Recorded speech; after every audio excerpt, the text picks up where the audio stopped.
जय शिवराय मित्रांनो, बघा सध्या SIRची प्रोसेस सगळीकडे सुरू आहे. फॉर्म भरण्याचं सुरू आहे महाराष्ट्रामध्ये. बिहारनंतर महाराष्ट्राचा नंबर आहे. महाराष्ट्रामध्ये SIRची प्रक्रिया सुरू आहे.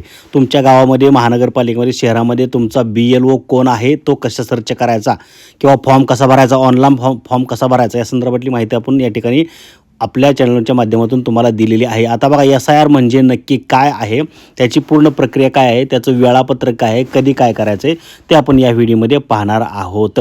SIR म्हणजे स्पेशल इंटेन्सिव्ह रिव्हिजन, म्हणजे केंद्रीय निवडणूक आयोग मोहिमेच्या त्या अंतर्गत मतदार यादीतले डुप्लिकेट मयत शिफ्ट झालेले किंवा मतदार काढून टाकायचे आणि नवीन पात्र लोकांची नावं टाकायची अशी ही प्रक्रिया आहे.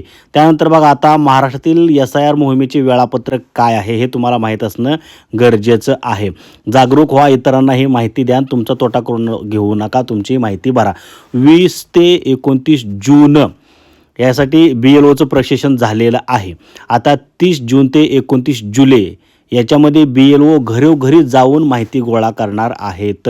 तुमच्या घरी BLO आला का, माहिती गोळा केली का, हे या ठिकाणी तुम्हाला कळेल किंवा ते तुम्हाला माहीत असणं गरजेचं आहे. तुमच्या घरातील लोकांना, तुम्हाला स्वतःला माहीत असणं गरजेचं आहे.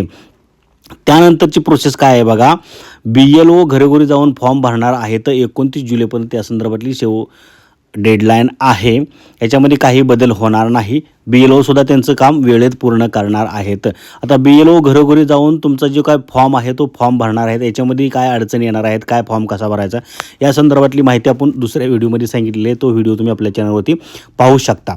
यानंतर तुम्हाला 5 ऑगस्ट 2026 पर्यंत कच्ची मतदार यादी पाहायला मिळणार आहे. त्याच्यामध्ये तुमचं नाव तुम्हाला चेक करायचं आहे. त्यानंतर 5 ऑगस्ट ते 4 सप्टेंबर 2026 याच्यामध्ये तुमच्या नावामध्ये काय तक्रारी आहे का, नाव नाही, चुकीचं आहे, ग्रामर मिस्टेक झालेलं आहे किंवा हरकत दाखल करायची आहे, अशा काय तुमच्या कंप्लेंट असतील, तुमच्या नावाबद्दल नाव सापडत नाही, काय झालेलं आहे, तर त्या संदर्भातली माहिती तुम्ही तिथं तक्रार त्यांच्याकडे देऊ शकता, दाखल करू शकता.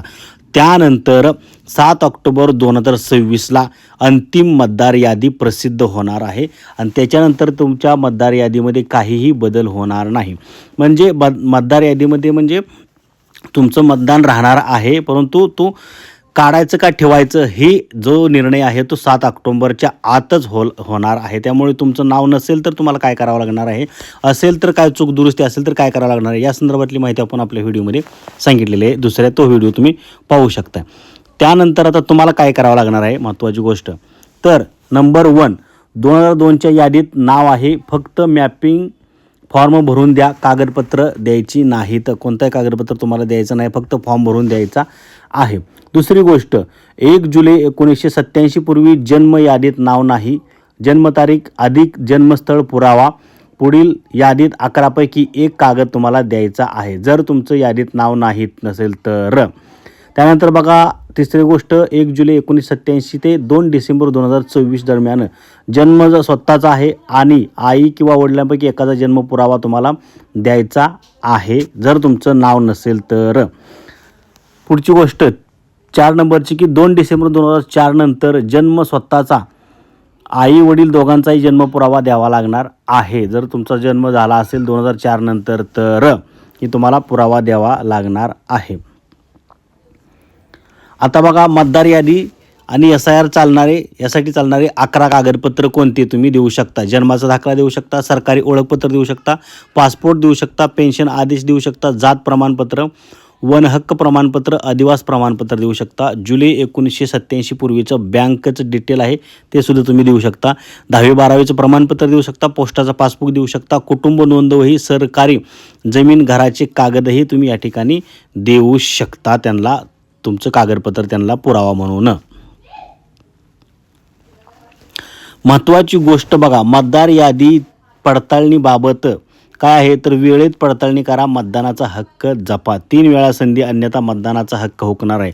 म्हणजे BLO फॉर्म भरून घेण्यासाठी, तुमची माहिती घेण्यासाठी तुमच्या घरी 3 वेळा येतील. 3 वेळा तुम्ही भेटला नाही तर फॉर्म भरला जाणार नाही आणि मतदार यादीतून नाव कट होऊ शकतं. मतदार यादीतून नाव कट झालं तर तुम्ही भारताचे नागरिक नाही आहात किंवा हे असं गृहीत धरलं जाणार आहे. त्यामुळे तुमच्यावर काहीही कारवाईसुद्धा होऊ शकते किंवा तुम्हाला पुन्हा तहसीलदारा किंवा अनेक वेगवेगळ्या ऑफिसचे पायऱ्या झिजवाव्या लागू शकतात. त्यामुळे तुम्ही सध्या आता BLO तुमच्या घरी येत आहे, तुमच्या गावामध्ये, महानगरपालिकेमध्ये, पंचायत समितीमध्ये, ज्या ठिकाणी ज्या परिसरात तुम्ही राहता तो BLO कोण आहे, SIRमध्ये नाव तुमचं नोंदवून घ्या. सगळ्यांना सांगा, सगळ्यांना जागरूक करा. अतिशय महत्त्वाची माहिती आहे आणि ही कामसुद्धा अतिशय महत्त्वाचं आहे. धन्यवाद. जय हिंद, जय महाराष्ट्र.